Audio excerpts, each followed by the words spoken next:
Kayo po ay nag-feature sa ilang mga episodes kaya? 98 episode na po. May love team po kami. Nung una po, tulong-tulong lang po. Tapos na nilove team po ako. Totoo po itong love team na to? Scripted po. Ako po kasi talagang nagkagusto din po ako dun sa vlogger po na yun. Anong kapalit po na? Binibigyan po kami ng allowance.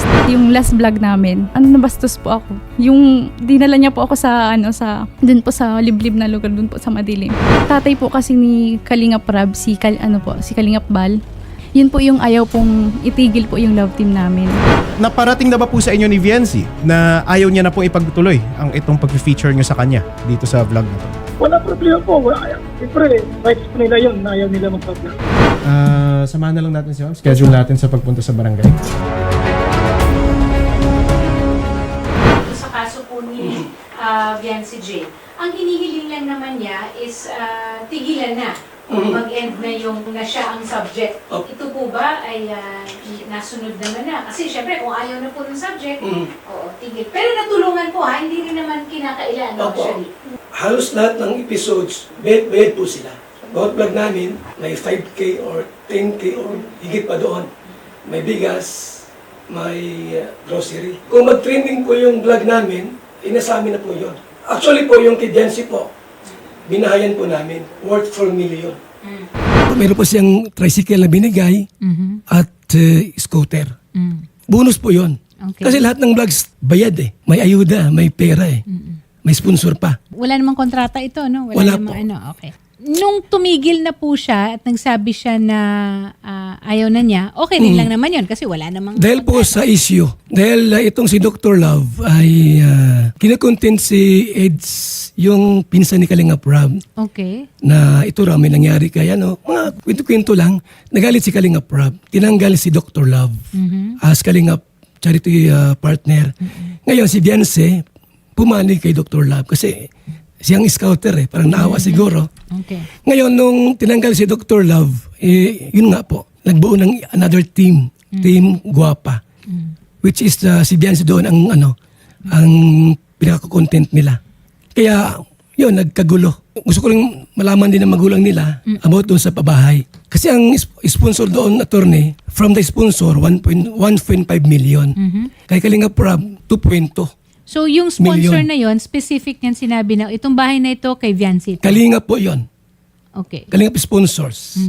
Talagang sponsor namin yun. Tapos yung sa akin po, 400,000. Galing yung pera from Kalingap Rab. Yung bigay sa akin every month, 20,000. Niligay ko doon. Alam nila kasi merong house blessing. May certificate. Nakalagay sa certificate, yung bahay po alagaan. Kanino po nakapangalan yung bahay? Sa kanila po nakapangalan. Okay. May mga natanggap ka rin. May bayad, may pera, may tricycle. Bonus lang po Opo, yun. sa sponsor po galing. Ngayon, ang kailangan lang naman natin ngayon, sir, is tapusin na yung paggamit kay Viency as content. Opo, Oo. erase po lahat ng vlog. I-take down po yung lahat ng vlog po sa akin. Yun lang po yung gusto ko po. Lahat ng vlogs, bayad sila. Ibig sabihin po lahat ng content ay pag-ari ng Kalingap. Yung scooter galing sa akin, yung pera ko yun. Yung tricycle, gustong kunin ng sponsor, kasi aming sponsor yun. Ayaw, sabi ko, wag nang kunin, pati bahay. So ngayon, sir, ang sinasabi niyo is hindi ninyo tatanggalin yung content. Wala akong content sa kanya. Kay Kalingap Rab. Wala akong content sa kanya. Paano sa mga reactors po, diba? Opo, tapos yung kinontent nyo po, Kuya Val, na yung sa Marimar po na sinabi nyo na Marimar, ginawa nyo po akong Marimar. Ginawa po siyang Marimar ng ginawa Marimar. mo po ng pelikula, si Viency, doon ka po nag-viral, di ba? Parang ginawa mo siyang sa dagat, pinaano-ano mo siya. Ano po yun, hindi po yun content? Wait lang po. Ano po Kasi, ang tingin nyo saan nakularuan? There are other videos, apparently. 1 year ago, Okay. sabi ko, Viency, maglakad ka sa dagat, bibidyo kita. 30 minutes. Ang views ay 60,000 views. Kaya nyo po yun pinagawa sa akin para po bigyan nyo po ako nung sabi nyo pong motor. Yun po yung sinasabi nyo na binili nyo po na yung pera nyo. Pero ginamit nyo po ako pa din na content. Yun po yun. Yung content na nagalakad lang sa dagat, 30 minutes vlog. Okay. Kumita ko doon mga 8,000 lang.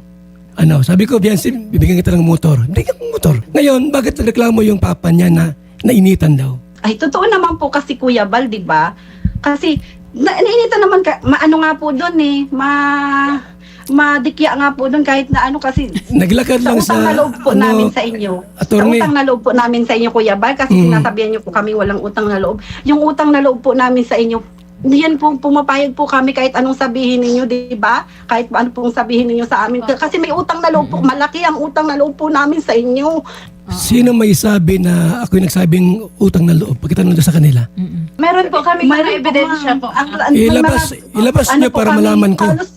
Halos kada live po niya, yung pinapalayas niya po kami dito. Lumayas kayo, mag-asawa kayo, lumayas kayo, dalahin mo yan mga ano mo, iwanin niyo yung beneficiary dito sa bahay. Bakit ko iiwan yung anak ko? Aalisan mo ko ng karapatan sa anak ko. Magulang ako. Kahit pa tinulungan ninyo kami, kahit mahirap kami, hindi mo ko pwedeng ganyanin kasi anak ko yan. Attorney, Wala kang karapatan na, alisan ako ng karapatan sa anak ko. Bakit iiwan ko yung anak ko?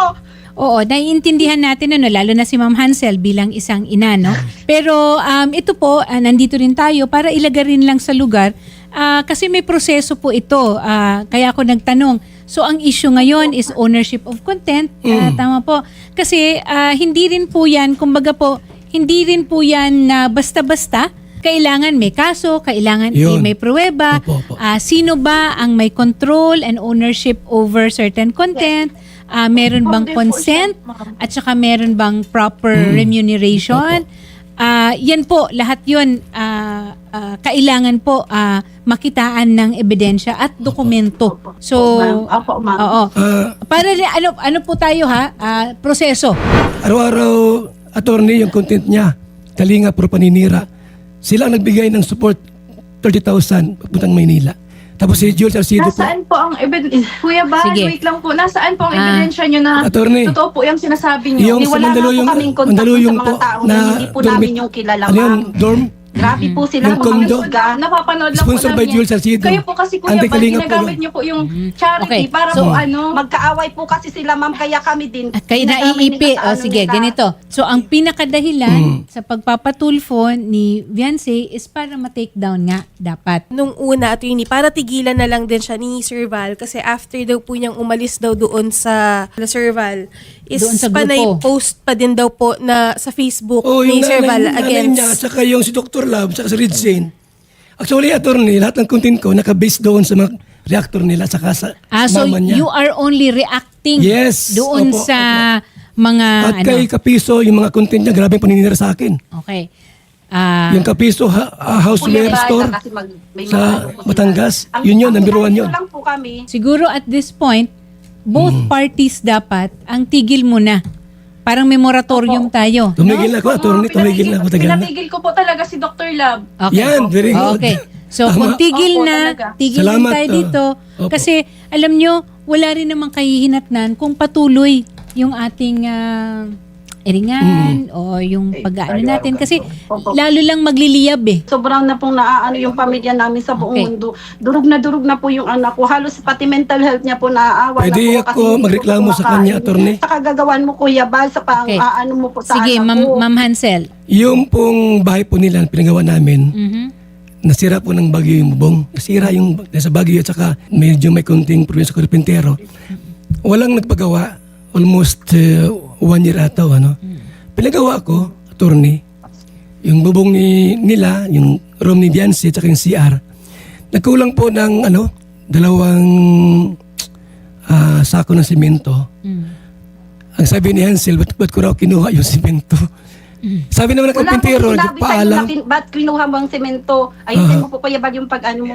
Sa'yo, ba't kinuha mo yung Nag-post ka semento? po kasi Wala sa pa akong Facebook, sinabing ganun sa Facebook. inyo. Nag-comment ka mo sa live ng isang may live. At saka alam mo po, Kuya Bal, Mm. ikaw po din mismo ang makakasagot niyan kung bakit ginamit niyo yung semento. Ginamit kasi ng karpintero, wala ako. Ano kung gamitin niyo? Kaya nga po pinagamit namin kasi wala pong... Tapos, wala pong- may sponsor na binanggit. Wala mang binigay yon. Sa akin, attorney, 180 binigay ko doon. Wala po akong sinabi Okay. na ano. Ang sponsor, 100 lang. Okay.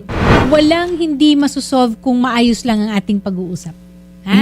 Opo. At saka, wag na muna natin balikan yung nakaraan. Moving forward, ano ba ang dapat? Ganun siguro ang dapat natin na mindset, Opo. no? Tumigil naman na, si Sir Val, wala nang Titigil na content. ako, ayaw ko Oo. na mag-content. Gusto ko lang pong linawin na kaya po ako umalis ng love team kasi yung pamangkin po niya ni Kuya Val, manyak po. Yun po yung ano ko. Kaya po talaga ako umalis ng love team. Tapos sige. pinipilit po ako niya ni Kuya Val na Manyak. i-love team po ulit doon. Ayaw po niyang mawala po yung mga sponsor po tapos viewers po niya. Yun po yung sinasabi sa akin. Tsaka yung mga nagbablog, sayang yung mga nagbablog daw po. Jowa naman niya yun. Yung mga vlogger po na natutulungan ko at beneficiary pa po nila. Yun po yung dahilan. Okay. Kahit po alam niya na nababastos na po ako ng pamangkin niya. Oh, ibang usapan rin yan, Viancy, and you have Opo, every opo. right na magreklamo niyan. Pero ang magiging respondent naman dyan is yung pamangkin. Mukhang hindi rin naman Opo. kaya at dapat na si Sir Val ang sumagot dyan. Pero at Pag-usapan na least, yun. at least na-air out niya. Opo, Pero salamat. opo, sana po mawala na po yung content po nila Kuya Val sa akin pati po ni Kalinga ni Kuya Rab po. Okay. So, yan ang iaano Lahat po natin. ng Kalinga reactors po. Bahay niyo po yan. Yan. Huwag kayong umalis dyan. Kung may nagawa kaming hindi maganda, pasensya na kayo. Gusto ko rin po sabihin sa inyo Kuya Val na grateful po talaga ako simula po noon. Pati Yun po naman pamilya pala. ko, Kuya Val sa inyo. Kasi hindi pa po talaga ako against sa pagtulong po ninyo. Humingi ng pasensya si Sir Val. On the other hand, si Viancy naman acknowledges na napakalaking tulong and grateful sila sa lahat ng mga naging blessings rin dahil sa mga tulong. Pupunta po kami ng DAET. Bibigyan po namin kayo ng chance na makapag-usap din po ni Sir Val. And Sir Val, thank you very much po. Salamat po at sa Diyos ang papuri.